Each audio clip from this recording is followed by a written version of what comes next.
Lalu bagaimana mengurai sengkarut kasus ijazah Joko Widodo? Langsung saja kami ajak Anda pemirsa untuk membahas bersama dengan pakar hukum pidana Universitas Jenderal Sudirman, Profesor Hipnu Nugroho. Selamat petang, Prof. Selamat petang, Mbak Sira. Prof Hipnu, sebenarnya kalau kasus ijazah Jokowi ini kan bergulir kemana mana. Mulai dari mana dong? Ada penghasutan, pencemaran nama baik, hingga menguji keabsahan dari ijazah itu sendiri. Harus mulai dari mana, Prof? Iya, kalau kita melihat suatu perkara ini ada istilahnya meminjam istilah prejudisial, Mbak. Jadi kita harus fokus permasalahannya dulu. Fokus permasalahannya adalah kemarin adanya keraguan tentang ijazah Pak Jokowi. Sehingga ada laporan terhadap 263 memalsu atau membuat palsu. Kalau memalsu itu dari tidak ada menjadi ada. Kalau memalsu itu mengubah. Nah, tadi Pak Dirkrimpum Baris Krim sudah menyatakan sudah memeriksa 90%, tinggal 10% tentang audit forensiknya. Nah, gitu, tentang uji forensiknya. Yeah. Nah, oleh karena itu dari uji forensik itu akan kelihatan ada nggak yang dirubah.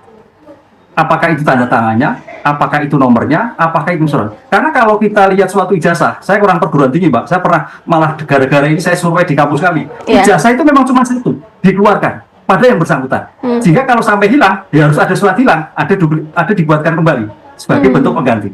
Yang ada hanya nomor register ijazahnya, asli pada yang bersangkutan. Oleh karena itu, kondisi ijazah asli yang di Pak Jokowi itu yang harus diperiksa. Apakah ini yang sesuai dengan apa yang diupload itu atau tidak?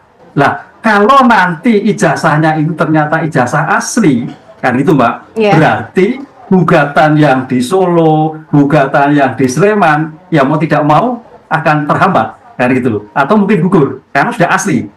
Tapi kalau terhadap kait fitnah, itu menyangkut diri Pak Jokowi sendiri. Karena itu sebagai delik aduan absolut yang merasa Pak Jokowi atas suatu perasaan yang diterima atas tindakan-tindakan atau informasi-informasi yang kurang berkenan pada diri Pak Jokowi. Nah, inilah yang saya kira harus secepatnya Baris Krim untuk uji forensik ijazah yang bersangkutan. Iya, bicara mengenai uji forensik, Baris Krim kan juga sudah melakukan pengusutan, hingga tim Baris Krim juga sudah datang ke Solo dan melakukan uji forensik.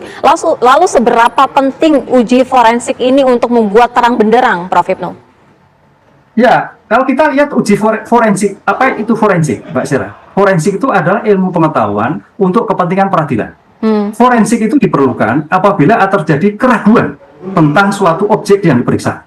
Nah, keraguan ini itu mengenai misalkan tentang kertasnya, tentang tanda tangannya, tentang nomornya. Nah, ini kita tidak tahu semua, orang-orang hukum nggak tahu, sehingga diperlukan ahli-ahli expert di dalam lab forensik untuk mengetahui, oh tanda tangannya asli. Oh, kopnya juga asli selaras. Oh, kemudian nomor registernya juga sama yang terada di UGM. Nah, itu yang akan dilakukan. Sehingga kita nanti melihat hasil terkait dengan hasil itu identiknya.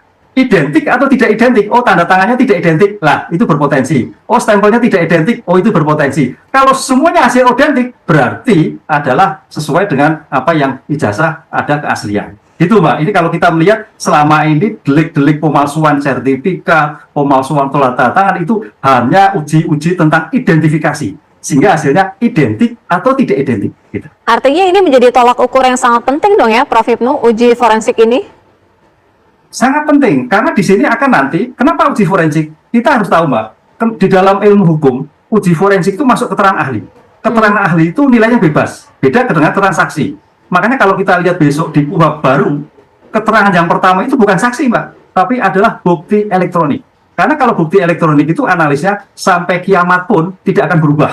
Nah, ini yang menjadikan suatu bukti ke depan. Oleh karena itu, karena ini suatu uji forensik, harus diuji dulu. Dan uji ini adalah untuk memberikan keyakinan kepada penegak hukum. Sehingga dengan demikian, pertanyaan nanti begini Mbak Sira, apakah hakim atau yakin atau tidak? Nah, itu juga diserahkan pada hakim melihatnya. Karena keterangannya bebas. Bisa dipakai, bisa tidak. Lain kalau saksi. Kalau saksi itu mengikat. Apa yang disampaikan mengikat pada penegak. Kalau ahli tidak. Nah, disinilah karena makanya perdebatannya perlu ada juga uji-uji lagi. Sejauh mana kalau itu memang hasilnya identik semua, ya sudah selesai. Kalau tidak identik, lah itu permasalahan lebih berlanjut begitu. Kalau tidak identik, artinya akan ada uji lebih lanjut lagi ya, Prof ya, di mana yang tidak sinkron, di mana yang tidak identik. Apakah tadi yang Prof katakan tanda tangannya atau mungkin kopnya dan lain sebagainya, begitu ya, Prof ya?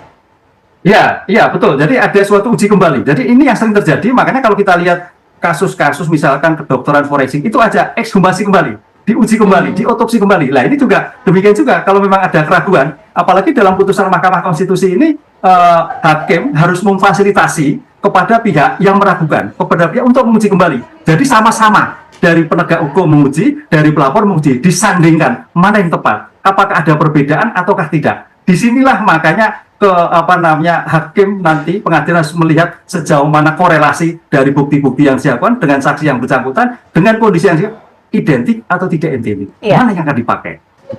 Baik, Prof. Hipnu, kalau Anda melihatnya bagaimana? Polda Metro Jaya kan juga memeriksa Roy Suryo, kemudian Dr. Tifa dalam kasus dugaan fitnah dan juga pencemaran nama baik. Nah, Anda melihatnya untuk kasus ini seperti apa? Ya, kalau bicara sebagai kasus ini ya, kalau kita bicara ideal, Mbak, kita memastikan dulu kondisi daripada ijazah. Tapi pertanyaannya kan begini, secara formal, UGM sudah menyatakan itu sah. Ya. Dan itu sesuai dengan prosedur ada. Hanya secara material tentang bukti ijazahnya akan diuji kembali karena ada suatu pertanyaan dari pelapor. Lah, oleh karena itu sebetulnya, tapi karena sebagai ini fitnah, sekarang pertanyaannya, sejak kapan, sejak apa beliau pelapor, istilah pengadu itu merasa terhina. Lah, disinilah saya kira pengadu yang harus bisa menjelaskan dihinanya seperti apa, kapan, di mana, dalam kalimat apa, dalam tujuan apa, sehingga merasa pada diri sendiri. Itulah yang saya kira harus dibuktikan pada pengadu Pak Jokowi tentang bukti-bukti yang merasa fitnah, karena fitnah itu domainnya pribadi sekali, Pak, sangat pribadi sekali. Makanya dalam konteks hukum itu aduannya aduan absolut, harus yang bersangkutan sendiri melakukan. Di sini yang membedakan. Nah, ya tergantung nanti Polda apakah menunggu dulu, apakah tidak. Karena dalam hal ini secara formal UGM sudah menyatakan itu adalah sah, itu adalah sudah sesuai dengan apa yang dilanjutkan oleh Pak Jokowi sampai selesai, kan itu. Ini saya kira nanti Polda akan melanjutkan tidak, apakah menunggu, apakah berdasarkan pada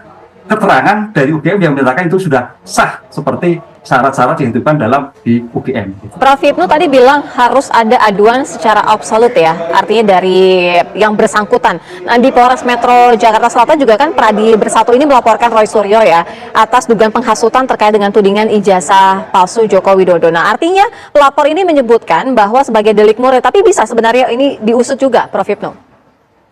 Ya, kalau terhadap penghasutan dalam konteks putusan Mahkamah Konstitusi ada penghasutan menimbulkan keonaran. Nah, sekarang pertanyaannya, apakah keonaran di dunia maya itu sama dengan keonaran di dunia nyata? Dalam konteks putusan Mahkamah Konstitusi, sebagai penghasutan yang menimbulkan keonaran dunia maya bukan merupakan suatu delik.